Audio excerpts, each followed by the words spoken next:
श्री शिवाय नमस्तुभ्यं दोस्तों, जैसा कि आप सब जानते हो 4 मार्च को है सोमवार की अष्टमी तिथि, जो कि बहुत ही खास और विशेष होती है। दोस्तों बस आपको 5 कनेर के फूल से अचूक उपाय करना है। यदि आप इस उपाय को कर लेते हो तो आपकी जो भी विशेष मनोकामना होगी अवश्य ही पूर्ण हो जाएगी।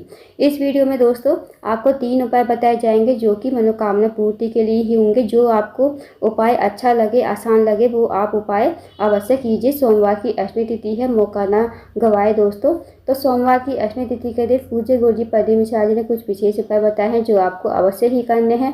इन उपाय को अवश्य कीजिएगा। जो भी आपकी मनोकामना होगी, चाहे वो धन को लेकर हो, व्यापार को लेकर हो, नौकरी को लेकर हो, या फिर आपके जीवन की कोई अधूरी मनोकामना हो जो काफ़ी दिनों से पूर्ण नहीं हुई, इन उपायों को करने से आपकी मनोकामना अवश्य ही पूर्ण हो जाएगी।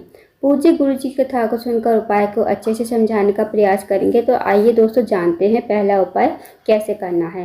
दोस्तों पहला जो उपाय है, यदि आपके जीवन की कोई विशेष मनोकामना है, चाहे वो आपकी मनोकामना धन को लेकर हो, व्यापार को लेकर हो, या फिर नौकरी को लेकर हो, या फिर विवाह को लेकर हो। आपके रिश्ते तो आते हैं पर बनते बनते बात बिगड़ जाती है। अगर आपके साथ भी यही होता है तो दोस्तों इस उपाय को सोमवार की अष्टमी तिथि के दिन अवश्य ही कीजिए।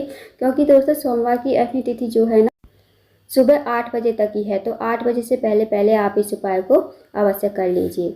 आपको क्या करना, आपको सबसे पहले 1 लोटा जल लेना है तांबे के पात्र में। साथ ही दोस्तों आपको लेने हैं 5 कनेर के फूल, जो पीले कलर के होते हैं ना, वो आप फूल ले लीजिए। अब आपको इन्हें लेकर चले जाना है शिव जी के मंदिर में। शिव जी के मंदिर में जाकर सबसे पहले आपको आपके पास जो 5 कनेर के फूल हैं वो आपको 5 स्थानों पर समर्पित करने हैं। सबसे पहला जो स्थान है वो है गणेश जी का स्थान। अब दोस्तों आप सबको बता दें कि शिव जी का जो पूरा परिवार है वो जलाधारी पर ही विराजमान है। तो गणेश जी का स्थान जलाधारी के राइट साइड पर होता है। तो वहाँ पर आपको पहला फूल श्री शिवाय नमस्तुभ्यं कहते हुए समर्पित कर देना है। अब जो दोस्तों दूसरा जो फूल है आपके पास कनेर का, वो आपको भगवान कार्तिक के स्थान पर समर्पित करना है। भगवान कार्तिक का स्थान जलाधारी के लेफ्ट साइड पर होता है। तो वहाँ पर आपको श्री शिवाय नमस्तुभ्यं कहते हुए दूसरा फूल समर्पित कर देना है। अब जो तीसरा फूल है वो आपको माता असोसुंदी के स्थान पर, माता असोसुंदी जो है शिव जी की सबसे छोटी और प्रिय पुत्री है। माता असोसुंदी का स्थान जलाधारी के बीचों बीच में होता है, मोटी सी लाइन बनी होती है। तो वहाँ पर आपको तीसरा फूल श्री शिवाय नमस्तुभ्यं कहते हुए समर्पित कर देना है। अब जो दोस्तों चौथा फूल है वो आपको पार्वती जी का जो हस्तकमल होता है ना, जहाँ शिवलिंग विराजमान होता है, नीचे आप देखना गोल गोल कटी भाग होता है, वही पार्वती जी का हस्तकमल होता है। तो वहाँ पर आपको चौथा फूल समर्पित कर देना है श्री शिवाय नमस्तुभ्यं कहते हुए। अब जो दोस्तों आपके पास आखिरी फूल बचा है 5वां फूल, वो आपको शिवलिंग के ठीक ऊपर समर्पित कर देना है श्री शिवाय नमस्तुभ्यं कहते हुए। अब आपके पास जो 1 लोटा जल है, ये आपको थोड़ा थोड़ा जल सभी स्थानों पर समर्पित करना है। सबसे पहले आपको गणेश जी के स्थान पर श्री शिवाय नमस्तुभ्यं कहते हुए, फिर भगवान कार्तिकेय, फिर माता असोसुंदी, फिर पार्वती जी के हस्तकमल पर, और जितना जल बचेगा वो आपको शिवलिंग के ऊपर श्री शिवाय नमस्तुभ्यं कहते हुए समर्पित कर देना है। उसके बाद आपको महादेव से प्रार्थना कर लेनी है जो भी आपकी मनोकामना है। चाहे आपका विवाह नहीं हो रहा है, रिश्ते तो आते हैं पर बनते बनते बात बिगड़ जाती है, या फिर आपकी कोई विशेष मनोकामना है धन को लेकर, व्यापार को लेकर, नौकरी को लेकर, आपकी जो भी मनोकामना हो, इस उपाय को मात्र सोमवार की अष्टमी तिथि के दिन कर लेने से आपकी मनोकामना अवश्य ही पूर्ण हो जाएगी। तो इस विशेष उपाय को अवश्य कीजिएगा दोस्तों। अब जानते हैं अगले उपाय के बारे में। अगला जो उपाय है वो भी इच्छा पूर्ति के लिए, मनोकामना पूर्ति के लिए है। यदि आपकी कोई विशेष मनोकामना है तो भी आप इस उपाय को कर सकती हो। आपकी मनोकामना चाहे धन को लेकर हो, व्यापार को लेकर हो, नौकरी को लेकर हो, या फिर आपकी मनोकामना विवाह को लेकर हो, तो इस उपाय को अवश्य कीजिए। दोस्तों अगर आप पहला वाला उपाय नहीं कर सकते तो ये दूसरा वाला उपाय अवश्य कीजिए। आपको क्या करना है, आपको सबसे पहले 1 लोटा जल तैयार करना है तांबे के पात्र में। साथ ही आपको लेनी है 1 बेलपत्र। बेलपत्र जो है आपको कटी पट्टी खंडित नहीं लेनी है, इस बात का ध्यान रखें। अब आपको ये लेकर पहुंच जाना है बेलपत्र के पेड़ के नीचे। बेलपत्र का पेड़ जो होना चाहिए बड़ा होना चाहिए, छोटा पेड़ नहीं होना चाहिए दोस्तों, इस बात का ध्यान रखना। अब बेलपत्र के पेड़ के नीचे पहुंचकर जो आपके पास बेलपत्री है ना, वो आपको बेलपत्र की जड़ में समर्पित कर देनी है श्री शिवाय नमस्तुभ्यं कहते हुए।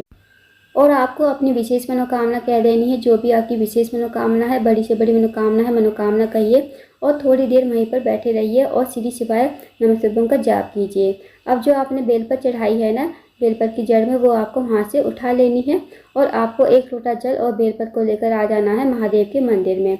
शिवलिंग के पास पहुंचकर आपको आपके पास जो बेलपत्र है वो आपको शिवलिंग के ऊपर श्री शिवाय नमस्तुभ्यम कहते हुए और अपनी मनोकामना मन ही मन बोलते हुए, जो आपने मनोकामना बेलपत्र के पेड़ के नीचे मांगी है वही मनोकामना आपको यहाँ पर बोलनी है। तो अपनी मनोकामना बोलिए और इस बेलपत्र को श्री शिवाय नमस्तुभ्यम कहते हुए समर्पित कर दीजिए। अब जो आपके पास एक टोटा जल है वो आपको शिवलिंग के ऊपर धीरे धीरे श्री शिवाय नमस्तुभ्यम कह और साथ ही साथ दोस्तों आपको अपनी मनोकामना भी बोल देनी है, जो आपकी विशेष मनोकामना है।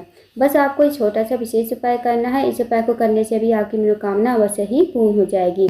दोस्तों ध्यान रखना, सोमवार की अष्टमी तिथि के दिन आपको 8 बजे से पहले उपाय कर लेने, क्योंकि 8 बजे के बाद फिर नवमी तिथि लग जाएगी, उपाय का कोई फायदा नहीं होगा। अब जानते हैं दोस्तों अगले उपाय के बारे में। अगला जो उपाय है वो भी इच्छा पूर्ति के लिए है, मनोकामना पूर्ति के लिए है। यदि आपका कोई कार्य अटका हुआ है, कार्य आपका पूर्ण नहीं हुआ है, आप नौकरी के लिए जाते हो, नौकरी में आपको सफलता नहीं मिल पाती है, साथ ही साथ आपको जीवन में सफलता नहीं मिल पा रही है, तो इस उपाय को अवश्य कीजिए। इस उपाय को करने के लिए सबसे पहले आपको लेने हैं 31 हरे मूंग के दाने, 31 चावल के दाने और 31 आपको लेने हैं बेलपत्र। अब दोस्तों ना तो चावल खंडित होने चाहिए, ना ही मूंग के जो हरे दाने लिए हैं वो खंडित होने चाहिए, ना ही बेलपत्र खंडित होने चाहिए। इस बात का विशेष ध्यान रखना।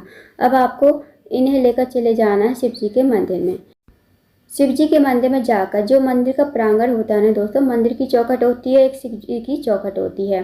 तो आपको मंदिर की चौखट पर, मतलब मंदिर के अंदर प्रवेश करने से पहले आपको चावल के दाने, 31 चावल के दाने आपको या तो लेफ्ट साइड रख देने हैं या फिर राइट साइड, कहीं पर भी आपको ये चावल के दाने रख देने हैं।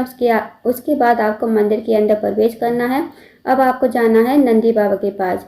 अब देखना दोस्तों, जो नंदी बाबा का उठा हुआ पैर होगा ना, उस पर आपको 31 हरे मूंग के दाने समर्पित कर देने हैं श्री शिवाय नमस्तुभ्यम कहते हुए।